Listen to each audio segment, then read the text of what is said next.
হরে কৃষ্ণ। প্রিয় ভক্তবৃন্দ, আপনারা দেখছেন পরলোক টিভি।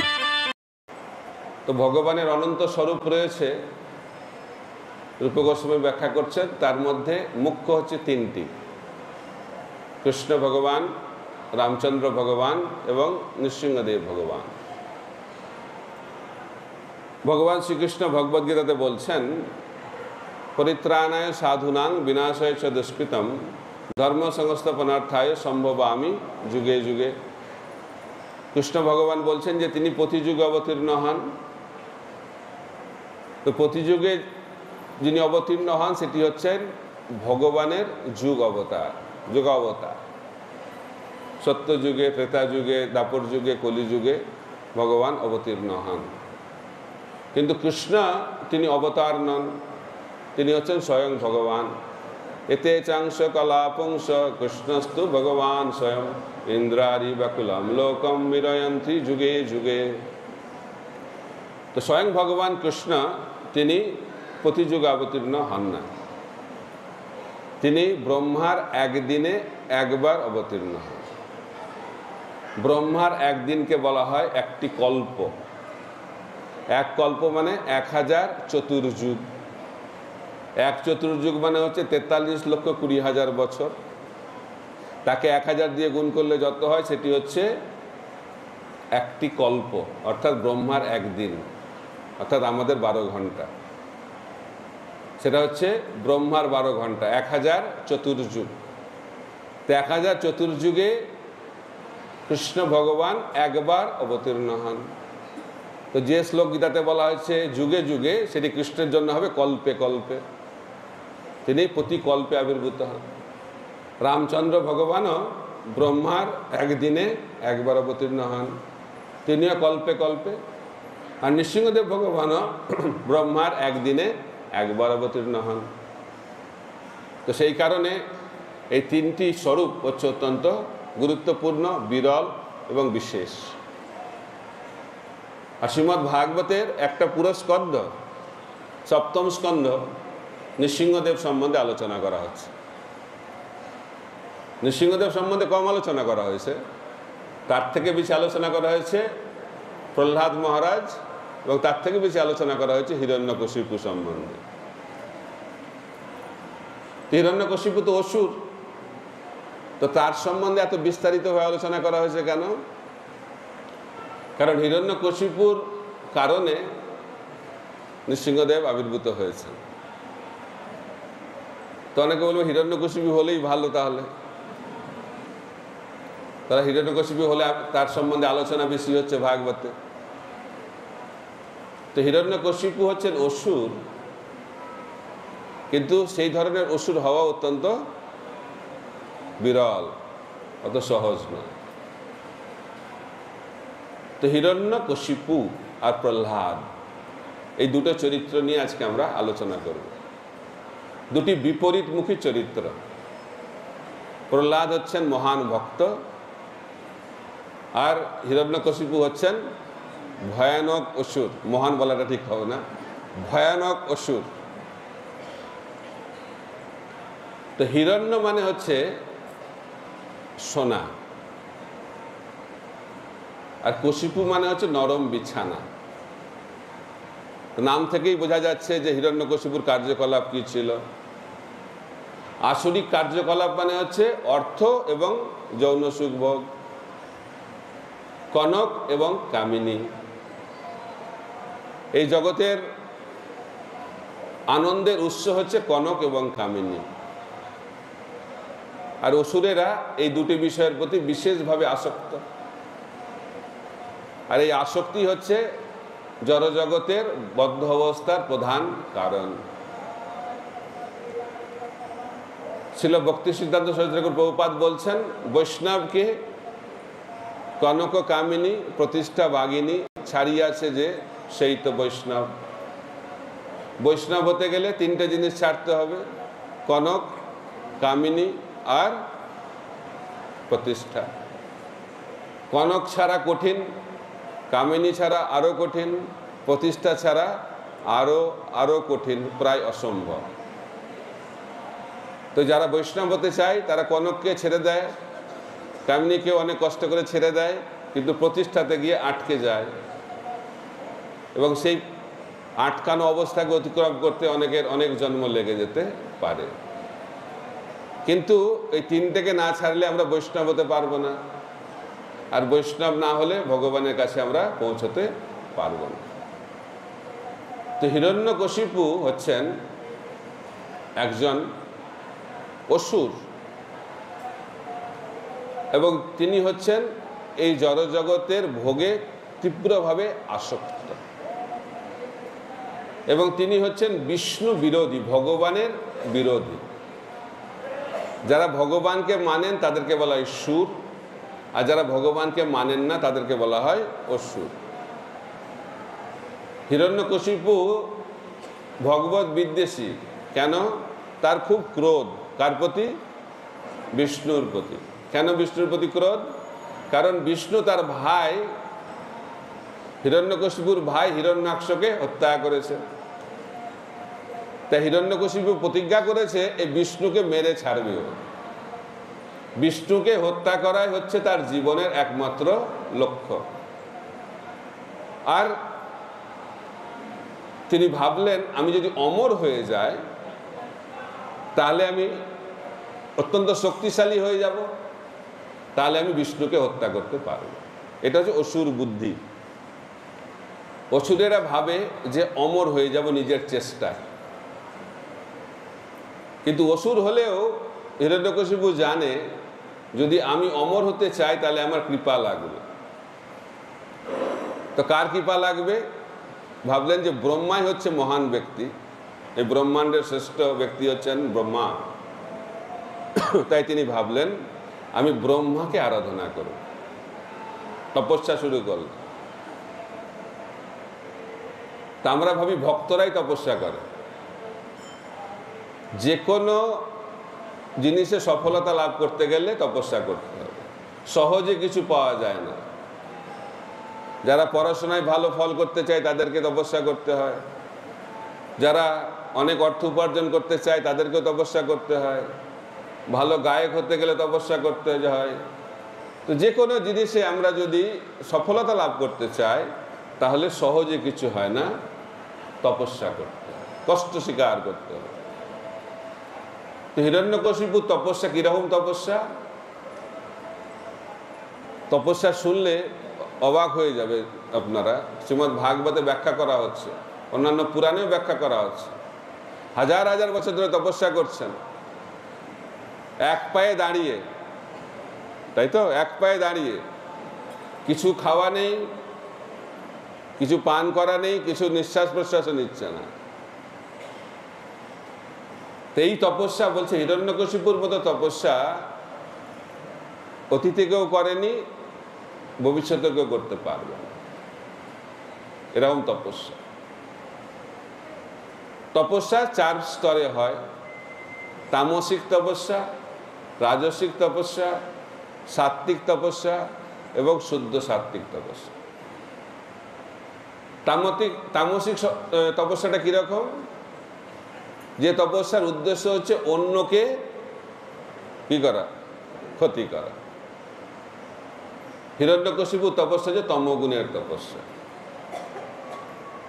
কারণ হিরণ্যকশিপু ভাবছে আমি তপস্যা করে শক্তি লাভ করব এবং বিষ্ণুকে হত্যা করব এবং বিষ্ণু ভক্তদের জীবনকে হয়রানি করব। এটা হচ্ছে তামসিক তপস্যা। রাজনৈতিক তপস্যা কি? আমি কিছু একটা হতে চাই, আমি এটা কিছু বড় কিছু হব, নিজের ইচ্ছাকে পূর্ণ করার জন্য যে তপস্যা, সেটা হচ্ছে রাজনৈতিক তপস্যা। আমাকে সম্মান করবে লোকে, আমি কত বড় তপস্বী, এইভাবে রাজসিক তপস্যা। সত্যগুণে তপস্যা কি? অন্যের ভালো করার জন্য, অন্যের হিত চিন্তা করে যে তপস্যা, সেটা বলে সাত্ত্বিক তপস্যা। আর কৃষ্ণকে আনন্দ দেওয়ার জন্য যে তপস্যা, সেটা হচ্ছে শুদ্ধ সাত্ত্বিক বা আধ্যাত্মিক তপস্যা। তাই ভক্তরা তপস্যা করবে কেন? ভগবানকে সন্তুষ্ট করার জন্য, আর কমপক্ষে অন্যের ভালোর জন্য। নিজের স্বার্থ এবং অন্যের হানি করার জন্য তপস্যা করাটা বাঞ্ছনীয় নয়। কারণ সেটি হচ্ছে আসুরিক তপস্যা। তো হিরণ্যকশিপুর যে তপস্যা সেটি হচ্ছে আসুরিক তপস্যা। তপস্যায় তিনি সফল হয়েছেন, চারিদিকে ত্রাহি ত্রাহি হয়ে গেছে। তো ভগবানের কাছে গেছে, বলছে আপনি দয়া করে কিছু করুন। তো সমস্ত দেবতারা ভাবছেন যে ব্রহ্মার উপাসনা করছে, তাহলে ব্রহ্মার কাছে গিয়ে বলতে হবে ব্রহ্মাণ্ডকে বাঁচান। তো ব্রহ্মা গিয়ে পৌঁছে গেছে কার কাছে? হিরণ্যকশিপুর কাছে। হিরণ্যকশিপু ব্রহ্মার দর্শন লাভ করেছেন। তো ব্রহ্মা বলছে কি বর চায়? বলছে আমি অমর হতে চাই। তো ব্রহ্মা বলছে আমি তো নিজে অমর না, আমি কি করে অমরত্ব প্রদান করব? তখন বলছে ঠিক আছে, আমি ঠিক বুদ্ধি করে বরটা আমি নিয়ে নেব। তখন বলছে আমাকে এই বর দিন যে আমি দিনেও মরব না, রাত্রেও মরব না। ব্রহ্মা বলছে তথাস্তু। তারপরে আমি কোনো মানুষের দ্বারা মরব না, পশুর দ্বারা মরব না, আপনার সৃষ্টি কোনো জীবের দ্বারা মরব না। ব্রহ্মা বলছে তথাস্তু। দিনে মরব না, রাত্রে মরব না, ভূমিতে মরব না, আকাশে মরব না, কোনো অস্ত্রের দ্বারা শস্ত্রের দ্বারা মরব না। এইভাবে একটা পুরো লিস্ট দিয়ে দিয়েছে পুরো, আর সব কিছু তথাস্তু হয়ে গেছে। তখন হিরণ্যকশিপু ভাবছে আমি কি করে বুদ্ধি করে নিয়ে নিলাম। ব্রহ্মা দিতে চাইলো না, কিন্তু আমি বুদ্ধি করে অমরত্ব লাভ করলাম। এটা হচ্ছে অসুরের বুদ্ধি। এটা হিরণ্যকশিপুর জীবন। এত শক্তি লাভ করেছে। এখন হিরণ্যকশিপু ভাবছে যে ভগবান বিষ্ণু যে এত শক্তি কোথা থেকে পাচ্ছে? যজ্ঞ। আর যজ্ঞ কারা করছে? বৈষ্ণবেরা। আর কিভাবে যজ্ঞ করছে? সেখানে যজ্ঞে কি লাগবে? ঘি লাগবে আর কাঠ লাগবে। তো বলছে যত গাছ আছে সব কেটে দাও, তাহলে আর কাঠ পাবে না, তো যজ্ঞ করবে কি করে? আর ঘি কোথা থেকে আসে? গাভী থেকে। গাভী হত্যা করো, তাহলে আর ঘি পাবে না। আর এই বৈষ্ণবদেরকে সব শেষ করে দাও। এ হচ্ছে অসুরের বুদ্ধি। আর হিরণ্যকশিপুর যারা অনুগামী চেলারা রয়েছে তারা তো রেডি হয়ে আছে, কখন এই ধরনের নির্দেশ পাবে। আর নির্দেশ পাওয়ার সঙ্গে সঙ্গে সারা জগতে ত্রাহি ত্রাহি হয়ে গেছে। সমস্ত দেবদেবতারা হিরণ্যকশিপুর দাসত্ব স্বীকার করেছে এবং সবাই হিরণ্যকশিপুকে ভগবান বলে গ্রহণ করেছে। একটাই ভগবান তখন, একেলা ঈশ্বর কৃষ্ণ না। তখন একেলা কে ঈশ্বর হয়ে গেছেন? তখন হিরণ্যকশিপু। হিরণ্যকশিপু ভগবানের জয়ধ্বনি হয়। নারদ মুনি বলছে আমিও জয়ধ্বনি দিই। কার? হিরণ্যকশিপু। এত প্রতাপ। সব দেবদেবতারা দাস দাসীতে পরিণত হয়েছে, সব নিয়ম বদলে দিয়েছে। পাপ করলে স্বর্গ, পুণ্য করলে নরক, তো পুরো নিয়ম বদলে দিয়েছে। হয়তো সূর্য পশ্চিম দিকে উঠছে, পূর্ব দিকে অস্ত যাচ্ছে, সব বদলে দিয়েছে। প্রতাপ। তো সবাই তাকে ভগবান বলে স্বীকার করে নিয়েছে। কিন্তু সবকিছুর মধ্যে একটা কিন্তু থাকে এই জগতে। কিন্তু তার ছেলে প্রহ্লাদ 5 বছরের বাচ্চা। তো 5 বছরের বাচ্চাকে যখন হিরণ্যকশিপু জিজ্ঞেস করছে যে তুমি যে এত কিছু শিখেছ, তার মধ্যে সর্বশ্রেষ্ঠ শিক্ষাটা কি? তখন বলেছে যে যারা গৃহের প্রতি আসক্ত, হে অসুর শ্রেষ্ঠ, তাদের কর্তব্য হচ্ছে এই গৃহত্যাগ করে বনে চলে যাও। কি অবস্থা হিরণ্যকশিপুর! তো ভাবছে যে বাচ্চা ভুলভাল বলছে। তাদের গুরু ষণ্ড অমরকে বলছে কি শিখিয়েছ? না আমরা শেখাইনি, ওরা ভয়ে ভয়ে মরছে, আমরা শেখাইনি। কোথা থেকে শিখেছে জানি না। বলছে ভালো করে সিকিউরিটি গার্ড দিয়ে দাও, যাতে কোনো বৈষ্ণব গুরুকুলে ঢুকতে না পারে। আবার নিয়ে এসেছে, তখন শিক্ষা দিচ্ছে। এখন আবার জিজ্ঞেস তুমি কি শিখেছ? তখন বলছে শ্রবণম কীর্তনম বিষ্ণু স্মরণম পাদ সেবনম অর্চনম বন্দনম দাস্যম সক্ষম আত্মনিবেদনম। নববিধা ভক্তির কথা বলছে। তো খুব রেগে গেছে হিরণ্যকশিপু। এইভাবে হিরণ্যকশিপুর জীবনটা ভগবত বিরোধী এবং ভগবত ভক্ত বিরোধীতে পরিণত হয়েছে। এটা হচ্ছে হিরণ্যকশিপু। প্রহ্লাদের জীবনটা আমাদেরকে দেখতে হবে। তো প্রহ্লাদ হচ্ছেন মহান ভক্ত। কিরকম ভক্ত প্রহ্লাদ? প্রহ্লাদ হচ্ছেন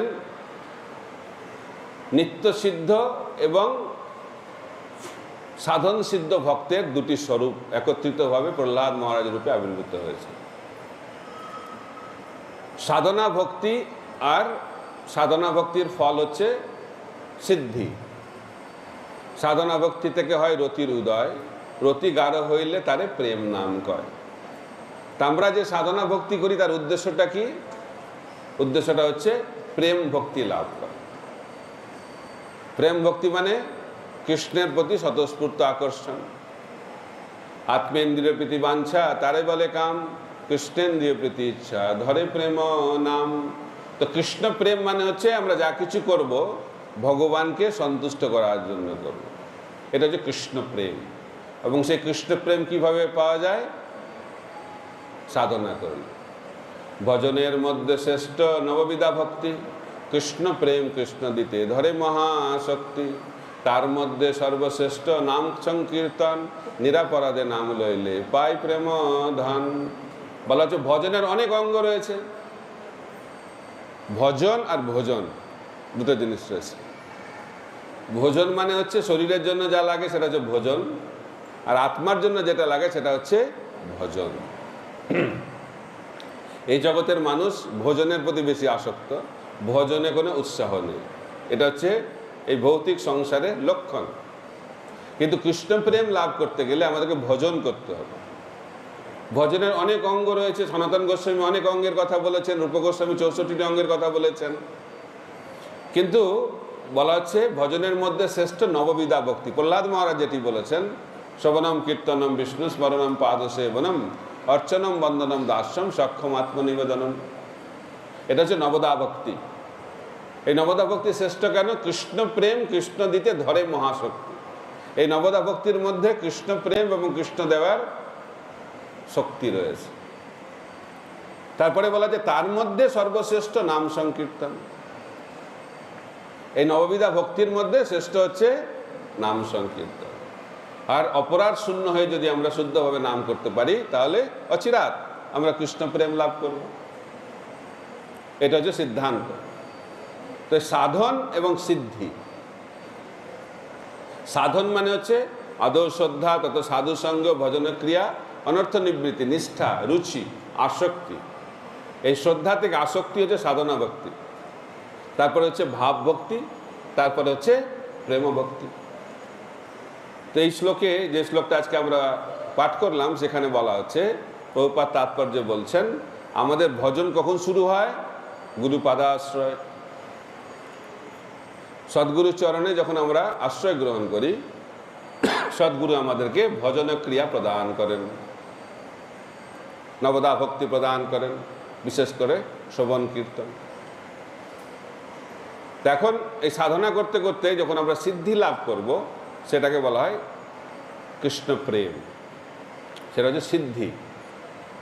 তো তিন ধরনের সিদ্ধি রয়েছে: সাধন সিদ্ধি, তারপরে কৃপা সিদ্ধি, আর নিত্য সিদ্ধি। অর্থাৎ তিন ধরনের ভক্ত: সাধন সিদ্ধ, কৃপা সিদ্ধ, নিত্য সিদ্ধ। নিত্য সিদ্ধ মানে যারা চিন্ময় জগতে নিত্যকাল ভগবানের সেবায় যুক্ত আছেন, তারা হচ্ছে নিত্য সিদ্ধ। আর সাধনা করে যারা সিদ্ধি লাভ করেছেন, সেটি হচ্ছে সাধন সিদ্ধ। আর ভগবানের কৃপা, অহৈতুকী কৃপা, জগায় মাধায়, কিছু করেনি, খালি পাপ করেছে, কিন্তু নিত্যানন্দ প্রভু ভাবলেন এই দুজনকে উদ্ধার করতে হবে, কৃপা পেয়ে গেলেন। এটা হচ্ছে কৃপা সিদ্ধি। তো কৃপা সিদ্ধিটা অত্যন্ত বিরল। নিত্যসিদ্ধ ভক্ত এই জগতে বিরল, সাধন সিদ্ধ ভক্ত বিরল। তো সাধন সিদ্ধটা হচ্ছে এই জগতের নিয়ম। আমরা যদি সিদ্ধি লাভ করতে চাই তাহলে আমাদেরকে সাধনা করতে হবে। তো প্রহ্লাদ মহারাজ যে স্বরূপটা, তিনি হচ্ছে নিত্যসিদ্ধ এবং সাধন সিদ্ধ, দুটো স্বরূপ একসঙ্গে আবির্ভূত হয়েছে। তার প্রমাণটা কি? সিদ্ধ যারা, তাদের একটা মুখ্য বৈশিষ্ট্য হচ্ছে সেই ভক্ত কখনো কৃষ্ণ বিস্মৃতি তার কখনো হয় না, সবসময় কৃষ্ণ স্মরণ করে 24 ঘন্টা। সেটি হচ্ছে যারা সিদ্ধি লাভ করেছে সেই সমস্ত ভক্তের লক্ষণ। তো প্রহ্লাদ মহারাজ জন্ম থেকেই কৃষ্ণ স্মরণ করছে 24 ঘন্টা। আর কৃষ্ণ স্মরণটাই হচ্ছে সিদ্ধ ভক্তের প্রধান লক্ষণ। শ্রবণ কীর্তন স্মরণ, শ্রবণ করে সিদ্ধি লাভ করেছেন পরীক্ষিত মহারাজ, কীর্তন করে সিদ্ধি লাভ করেছেন সুখদেব গোস্বামী, আর স্মরণ করার যে পন্থা তার উদাহরণ হচ্ছেন প্রহ্লাদ মহারাজ। আর কৃষ্ণকে স্মরণ করা হচ্ছে বেদের সার। রূপ গোস্বামী বলছেন যে সবসময় কৃষ্ণ চিন্তায় মগ্ন থাকো, এক মুহূর্তের জন্যও কৃষ্ণকে ভুলে যেও না। এটা হচ্ছে আমাদের ভক্তির উদ্দেশ্য। কারণ যদি কৃষ্ণ স্মরণ না হয় তাহলে তো আমরা ভগবত ধামে প্রবেশ অধিকার লাভ করতে পারবো না। আর কৃষ্ণ স্মরণ যদি না করি তাহলে অন্য কিছু স্মরণ হবে, কারণ মন কারো না কিছু চিন্তা করতেই থাকবে। মনের কাজ হচ্ছে চিন্তা করা বা ধ্যান করা। যদি আমরা ভগবানের ধ্যান করি তাহলে আমরা ভগবত ধামে যাব, আর যদি বিষয়ের ধ্যান করি তাহলে আমরা নিচে যাব, নিম্নলোকে গমন করব। তাই আমাদের চেতনাকে যদি আমরা উন্নত করতে চাই, আমাদের গতি যদি আমরা উপরের দিকে নিয়ে যেতে চাই, তাহলে মনটাকে ভগবানে লাগাতে হবে। আর প্রহ্লাদ মহারাজ হচ্ছেন সেই ভক্ত যিনি সবসময় কৃষ্ণ চিন্তায় মগ্ন। ভগবদ গীতাতে দৈব গুণাবলী এবং আসুরিক গুণাবলী ব্যাখ্যা করছেন কৃষ্ণ। দৈব গুণাবলীর প্রথম গুণ হচ্ছে অভয়ম। অভয়ম অর্থাৎ যিনি ভক্ত, শুদ্ধ ভক্ত, যিনি দৈব গুণাবলীতে বিভূষিত, তার প্রধান গুণ হচ্ছে অভয়ম। তার কোনো ভয় থাকবে না জীবন। এই জড়জগৎ হচ্ছে ভয়ের জগৎ। কেন ভয়ের জগৎ? কারণ আমাদের মনটা ভগবানের লাগাই না আমরা। মন যখন ভগবানের লাগবে না তখন ভয় হবে। আর যেহেতু ভগবানের শুদ্ধ ভক্তরা সবসময় কৃষ্ণ চিন্তায় মগ্ন থাকেন, সেই কারণে তারা ভয় থেকে মুক্ত। আমাদের ভয় কিসের ভয়? অনেক ধরনের ভয়। হারানোর ভয়। যাদের টাকা আছে টাকা হারানোর ভয়, যাদের পদ আছে পদ হারানোর ভয়, যাদের কি আছে সৌন্দর্য আছে সৌন্দর্য হারানোর ভয়, অন্তিমে এই শরীরটা হারানোর ভয়, মৃত্যু ভয়। সবসময় ভয়, এই গেল এই গেল। আর কিসের ভয়? কি হবে। গীতা পড়ার পরেও চিন্তা, খুব চিন্তা, ভয়, কি হবে কি হবে, আমাকে কে দেখবে, বয়স হয়ে গেলে কে দেখবে, এখন কে দেখবে, এটা চিন্তা, ঠিক না? তার জন্য আমরা অনেক প্ল্যান প্রোগ্রাম করি, সুন্দর বাড়ি বানাই, অনেক টাকা পয়সা রাখি, আর ভাবি যে সুন্দর বাড়ি, সুন্দর টাকা পয়সা, সুন্দর পরিবার পরিজন থাকলে আর আমার কোনো ভয় থাকবে না। এটা হচ্ছে সব থেকে বড় মূর্খামি। এই জগতে ভয় থেকে মুক্তি করার যে পন্থা সেটা মানুষ জানে না। ভাবছে আমার যদি সব কিছু ঠিকঠাক থাকে তাহলে আমি ভয় থেকে মুক্ত হয়ে যাব। হবে? যেখানেই যাই না কেন মরতে তো হবেই। আর এই মৃত্যু ভয় সবসময় আমাদেরকে তাড়িয়ে নিয়ে বেড়াবে। তো এই ভয় থেকে মুক্তি লাভের কি উপায়? অভয়। কে অভয় দিতে পারে? নৃসিংহদেব ভগবান আমাদেরকে অভয় প্রদান করতে পারে, কোনো ভয় নেই। প্রহ্লাদ নির্ভীক, 5 বছরের ছেলে, 5 বছরের ছেলে হিরণ্যকশিপুকে জ্ঞান দিচ্ছে, ঠিক আছে? আর হিরণ্যকশিপু ক্রোধান্বিত হয়ে বলছে যে একে হত্যা কর। যত প্রকারের উপায় আছে হত্যা করার জন্য চেষ্টা করা হচ্ছে, কিন্তু প্রহ্লাদের কোনো ভয় নেই। কেন ভয় নেই? আগুনে ফেলছে, ঠান্ডা লাগছে, বিষ অর্থাৎ সর্পদংশন হচ্ছে, অমৃত হয়ে যাচ্ছে। অদ্ভুত অদ্ভুত ব্যাপার। উপর থেকে পাহাড় থেকে জলে ফেলছে, কিছু হচ্ছে না। তারপরে হাতির পায়ের তলায় রাখছে, কিছু হচ্ছে না। কি করে সম্ভব? কারণ প্রহ্লাদের পুরো শরীরটা কৃষ্ণময় হয়ে গেছে, কারণ তিনি কৃষ্ণ চিন্তায় মগ্ন। এটা হচ্ছে কৃষ্ণ ভাবনামৃত।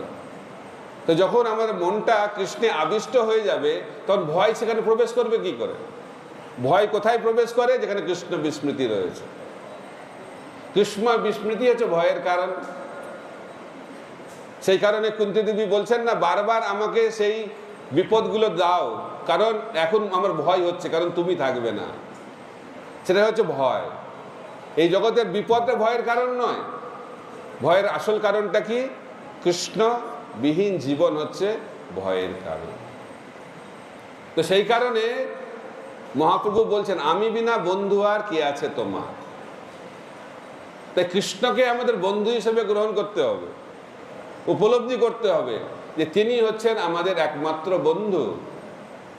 যে কোনো পরিস্থিতিতে আমরা থাকি না কেন, ভগবান আমাদের সঙ্গে থাকবে।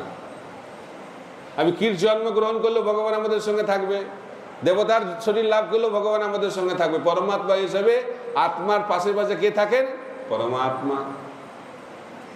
দেখুন, আমরা এত গালি দিচ্ছি ভগবানকে অনাদিকাল ধরে, কিন্তু ভগবান আমাদেরকে ছাড়ছে না। এটা হচ্ছে বন্ধু। এই জগতে আপনি কাউকে একটু খারাপ কথা বলবেন, আপনার ধারে কাছে আসবে না সে। 99টা ভালো কথা বলবেন, একটা খারাপ কথা বলে দেবেন, ওটাই মনে রাখবে, আর আপনার সঙ্গে সম্বন্ধ শেষ হয়ে যাবে। কিন্তু ভগবান, তাকে আমরা এত গালিগালাজ করছি, এত বিরোধিতা করছি, এত খারাপ আচরণ করছি, তা সত্ত্বেও ভগবান আমাদেরকে ছাড়ছেন না। খালি ছাড়ছেন না এই নয়, ব্যবস্থা করছেন কিভাবে আমাদেরকে ভগবত ধামে নিয়ে যাবেন। পরিত্রাণায় সাধুনাং বিনাশায় চ দুষ্কৃতম ধর্ম সংস্থাপনার্থায় সম্ভবামি যুগে যুগে। বারবার আসছে, আসতে হবে না বলা হচ্ছে, তাও আসছে। বারবার আসছেন, আচার্যদেরকে পাঠাচ্ছেন, শাস্ত্র পাঠাচ্ছেন, বিভিন্নভাবে আমাদেরকে চেষ্টা করছেন কি করে আমরা এই জড়জগতের বন্ধন থেকে মুক্ত হয়ে ওনার কাছে ফিরে যেতে পারি। কিন্তু আমরা যেহেতু মায়ার দ্বারা আচ্ছাদিত, আবরণাত্মিকা মায়া, সেই কারণে আমরা বুঝতে পারছি না, দেখতে পাচ্ছি না। কিন্তু দেখতে পাচ্ছি না, সেই কারণে ভয়। অন্ধকারে ভয় লাগে না? অন্ধকারে ভয় লাগে কেন? কেন ভয় পায়? দেখতে পাচ্ছি না। আমরা কেন ভয় পাচ্ছি মৃত্যু বরণ করতে? কারণ আমরা জানি না মৃত্যুর পরে কি হবে, আমরা জানি না মৃত্যুটা কি। কিন্তু যারা বৈষ্ণব, যারা ভগবানের শুদ্ধ ভক্ত, তারা মৃত্যুটাকে আলিঙ্গন করে নেয়। প্রভুপাদ বলছেন, ভক্তের কাছে মৃত্যু আর জীবন্ত দুটোই একই অবস্থা। কারণ এই শরীরে যখন বেঁচে থাকবে ভগবানের সেবা চলবে, আর মৃত্যুর পরে ভগবত ধামে গিয়ে ভগবানের সেবা চলতে থাকবে, কোনো পার্থক্য নেই। এটা হচ্ছে কৃষ্ণ ভাবনামৃত। তাই আমরা যদি ভয় থেকে মুক্ত হতে চাই, তাহলে কি হবে? আমাদেরকে কি করতে হবে? সবসময় কৃষ্ণ চিন্তায় মগ্ন থাকতে হবে। তো কৃষ্ণ চিন্তায় মগ্ন কি করে হবে? কোনো সুইচ আছে নাকি? সুইচ টিপে দিলাম, কালকে সকালবেলা থেকে আমি খালি কৃষ্ণ চিন্তা করবো, আর কিছু চিন্তা করবো না, হবে? হবে না। চিন্তা কোথা থেকে আসবে? শ্রবণম কীর্তনম বিষ্ণু স্মরণম। যেটা শুনছি, যেটা বলছি, সেটাই স্মরণ হবে। যেটা বলা হচ্ছে, নিত্য সিদ্ধ কৃষ্ণ প্রেম সাধ্য কবু নয়, শ্রবণ আদি শুদ্ধ চিত্তে করহ হৃদয়। তাই আমাদেরকে সাধু সঙ্গ করতে হবে। মচ্চিত্ত মদ্গত প্রাণা বোধয়ন্ত পরস্পরম কথয়ন্তশ্চ মাং নিত্যং তুষ্যন্তি চ রমন্তি চ। ভক্ত সঙ্গের লক্ষণ হচ্ছে ভক্তরা আনন্দে থাকে। ভক্ত মানে সে আনন্দে থাকবে, এটা হচ্ছে ভক্তের লক্ষণ, এটাই হচ্ছে ভক্তির লক্ষণ। কিন্তু সেই আনন্দ কোথা থেকে?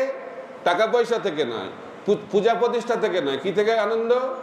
মচ্চিত্ত মদ্গত প্রাণা বোধয়ন্ত পরস্পরম। কৃষ্ণ কথা আলোচনা করে আনন্দ, এটা হচ্ছে ভক্তদের আনন্দের উৎস। কৃষ্ণ কথা শ্রবণ কীর্তন। পরীক্ষিত মহারাজ অনন্তে আনন্দে হাবুডুবু খাচ্ছেন, শুকদেব গোস্বামী অনন্ত আনন্দে হাবুডুবু খাচ্ছেন। চৈতন্য মহাপ্রভু বলছেন আনন্দ অম্বুদি বর্ধনম প্রতিপদম পূর্ণামৃত আস্বাদনম। হরিনাম কিরকম আনন্দ দিতে পারে? আনন্দ অম্বুধি। অম্বুধি মানে সমুদ্র, মহাসাগর। এই জগতের মহাসাগরকে তো মাপা যায়, কিন্তু কৃষ্ণ প্রেমের আনন্দের যে মহাসাগর সেটাকে মাপা যায় না। কত লম্বা, কত চওড়া, কত গভীর মাপা যাবে না। আর কি হবে? এটা বাড়তে থাকবে। আনন্দ অম্বুধি বর্ধনম। আর কখন বাড়বে? প্রতি পদম, প্রতি পদক্ষেপে বাড়তে থাকবে আনন্দ। এত আনন্দ। আর এই জগৎটা কিসের সাগর? দুঃখের সাগর, দুঃখের মহাসাগর। কেন আমরা দুঃখ পাচ্ছি? কৃষ্ণ বলি সেই জীব অনাদি বহির্মুখ, অতএব মায়াতারে দেয় সংসার দুঃখ। কৃষ্ণ বলি, কৃষ্ণ বিস্মৃতি হচ্ছে দুঃখের কারণ। আমরা দুঃখের মহাসাগরে হাবুডুবু খাচ্ছি কেন? কৃষ্ণ ভুলি। কৃষ্ণ কেন ভুলে যাই আমরা? কৃষ্ণ বহির্মুখ হইয়া ভগবাঞ্ছা করে, নিকটস্থ মায়াতারে ঝাপটিয়া ধরে। কৃষ্ণের দিকে পেছন ফেরালেই মায়া সামনে এসে যাবে। কৃষ্ণ পেছনে, মায়া সামনে। আর যদি কৃষ্ণকে সামনে পেতে যায় তাহলে কি করতে হবে? মায়াকে পেছনে রাখতে হবে। কৃষ্ণ সূর্য সম মায়া অন্ধকার, যাহা কৃষ্ণ তাহা নাই মায়ের অধিকার। খুব সরল সিদ্ধান্ত। আমাদেরকে কৃষ্ণের দিকে তাকাতে হবে। তার মানে এই না সামনে দাঁড়িয়েও সামনে ভগবান, কিন্তু চিন্তাটা কোথায়? অন্যদিকে, বাড়িতে কি হচ্ছে, সংসারে কি হচ্ছে, পরে কি হবে, এই চিন্তা। ভগবানকে সামনে রেখেও কৃষ্ণ চিন্তা হচ্ছে না, কারণ আসক্তিটা অন্য জায়গায়। মনটা কোথায় যাবে? যেখানে মনটা আসক্ত। ভগবানে আসক্তি নেই, এই জন্য চোখ দিয়ে ভগবানকে দেখা যাবে না। সাধক মন দিয়ে, চোখ দিয়ে ভগবানকে দেখতে পারবে না। সাধক কিভাবে দেখবে ভগবানকে? কান দিয়ে। তাই সাধনার প্রধান অঙ্গ হচ্ছে এই দুটি কান। কান দিয়ে দেখতে হবে। ছিল ভক্তি সিদ্ধান্ত সরস্বতী প্রভুপাদ বলতেন, যদি ভগবানকে দেখতে চাও কান দিয়ে দেখো, চোখ দিয়ে দেখার চেষ্টা করো না। কারণ এই চোখটা হচ্ছে কামচক্ষু। এই কামচক্ষু দিয়ে ভগবানকে দেখা যাবে না। প্রেমাঞ্জন ছুটিত ভক্তি বিলোচরণ সন্ত সদৈব হৃদয় সুবিলকয়ন্তি জং শ্যাম সুন্দরম অচিন্ত গুণস্বরূপম গোবিন্দ মাদি পুরুষম তমহম জামি। ভগবানকে দেখতে হলে প্রেমাঞ্জন ছুটিত, প্রেমের চক্ষু হতে হবে। আর সেই প্রেম চক্ষু কিভাবে লাভ হবে? কান দিয়ে শুনতে হবে। যে সাধক সে কখনো চোখ দিয়ে ভগবানকে দেখার চেষ্টা করেন না, কিন্তু আমরা তো চলে আসছি দেখতে ভগবানকে। আমরা ভগবানকে দেখতে পাচ্ছি না, কিন্তু ভগবান আমাদেরকে দেখতে পাচ্ছে। যখন ভগবান আমাদের দিকে তাকাবে, ভগবানের দৃষ্টিপাতের ফলে আমরা শুদ্ধ হয়ে যাচ্ছি। একজন অন্ধ ভক্ত বৃন্দাবনে কোন মন্দিরে, বাঁকে বিহারী মন্দিরে যান প্রতিদিন। তো লোকে হাসাহাসি করে, তুমি তো অন্ধ, তুমি কেন এই মন্দিরে আসো? ভগবানকে তো তুমি দেখতে পাবে না। বলছে আমি ভগবানকে দেখতে আসি না, আমি আসি যাতে ভগবান আমাকে দেখতে পায়, যে আমি এসে গেছি, ভগবান অ্যাটেন্ডেন্স দিয়ে গেলাম। এটা হচ্ছে ভাব ভক্তদের। এই চোখ দিয়ে আমরা ভগবানকে দেখতে পাবো না, কিন্তু তাও আসতে হবে, কারণ ভগবানের যে দৃষ্টি আমাদের উপর যখন পড়বে, আস্তে আস্তে হৃদয় পবিত্র হবে। কিন্তু তার থেকেও বেশি শক্তিশালী হচ্ছে কারণ আমরা শুদ্ধ ভক্তের মুখ থেকে শুনব, নিত্য সিদ্ধ কৃষ্ণ প্রেম সাধ্য কবু নয়, শ্রবণাদি শুদ্ধ চিত্তে কর উদয়। একাগ্র চিত্তে শ্রবণ করতে হবে, শ্রদ্ধা সহকারে শ্রবণ করতে হবে।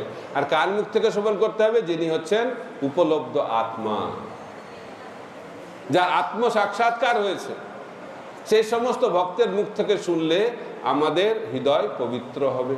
কারণ ভগবানের শুদ্ধ ভক্তরা হৃদয় থেকে বলেন, বুদ্ধি দিয়ে তিনি বলেন না।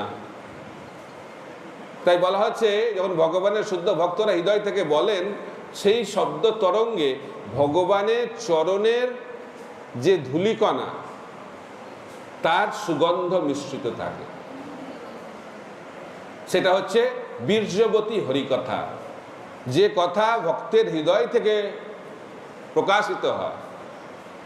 দিব্যজ্ঞান হৃদয়ে প্রকাশিত, সেই দিব্যজ্ঞান যখন কারোর শুদ্ধ হৃদয় থেকে প্রকটিত হবে, তখন সেই শব্দ তরঙ্গের মধ্যে ভগবানের চরণ রজের সুগন্ধ মিশ্রিত থাকে।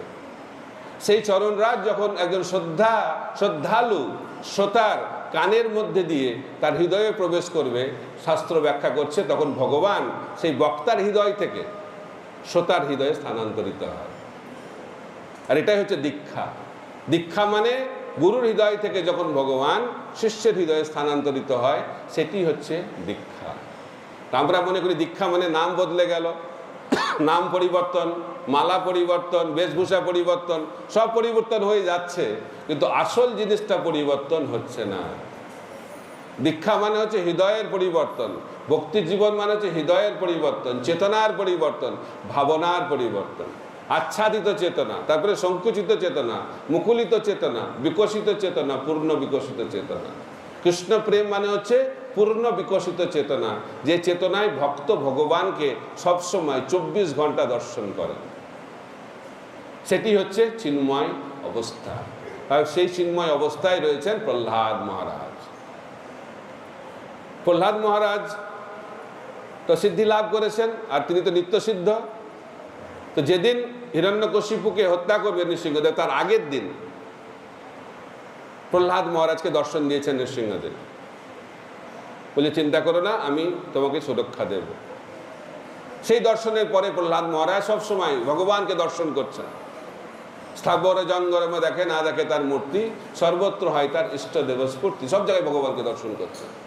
তো হিরণ্যকশিপু তো খুব রেগে গেছে, আরে বলছে খালি ভগবান বিষ্ণু বিষ্ণু করছে, কোথায় তোমার বিষ্ণু? বিষ্ণুকে স্তম্ভে রয়েছে? প্রহ্লাদ বলছে, হ্যাঁ রয়েছে। আমরা বলতে পারি, আমরাও তো বলতে পারবো একই কথা। আমরা তো ব্রহ্মসংহিতাতে পড়েছি, অণ্ডান্তরস্থ পরমাণু চয়ান্তরস্থম। বিরাট কি ব্যাপার? প্রহ্লাদ বলেছে হ্যাঁ ওখানে আছে, আমরা বলবো হ্যাঁ ওখানে রয়েছে ভগবান। কিন্তু প্রহ্লাদের বলা আর আমাদের বলার মধ্যে অনেক পার্থক্য রয়েছে। আমরা সাধনা ভক্তির স্তর থেকে বলবো তত্ত্বগতভাবে হ্যাঁ ওখানে ভগবান রয়েছে, কারণ ভগবান সব জায়গাতে রয়েছে, তো স্তম্ভেও থাকবে। কিন্তু প্রহ্লাদ সেভাবে বলছে না, প্রহ্লাদ ভগবানকে ওখানে দর্শন করছে, সাক্ষাৎ দেখছেন তিনি। হিরণ্যকশিপু তো দেখতে পাচ্ছে না, কিন্তু কে দেখতে পাচ্ছে? প্রহ্লাদ দেখতে পাচ্ছেন, নৃসিংহদেব ভগবান পিলারের মধ্যে রয়েছে। এটা হচ্ছে প্রহ্লাদ মহারাজ। তাই প্রহ্লাদ মহারাজের কথাকে বাস্তবে সত্যিতে পরিণত করার জন্য, হিরণ্যকশিপুকে হত্যা করার জন্য নৃসিংহদেব ভগবান সেই পিলার থেকে আবির্ভূত হলেন। তাই আমাদেরকে ভাবতে হবে যে প্রহ্লাদ নির্ভীক কেন? প্রহ্লাদ নির্ভীক কারণ তিনি সবসময় কৃষ্ণ চিন্তায় মগ্ন। আর যে কৃষ্ণ চিন্তায় মগ্ন, সে কখনো ভয়ের দ্বারা প্রভাবিত হয় না। মারবি রাখবি জয়িচ্ছা তোয়ারা, সর্বধর্মান পরিত্যাজ্য মামেকং শরণং ব্রজ, অহং তং সর্ব পাপেভ্যো মোক্ষয়িষ্যামি মা শুচ।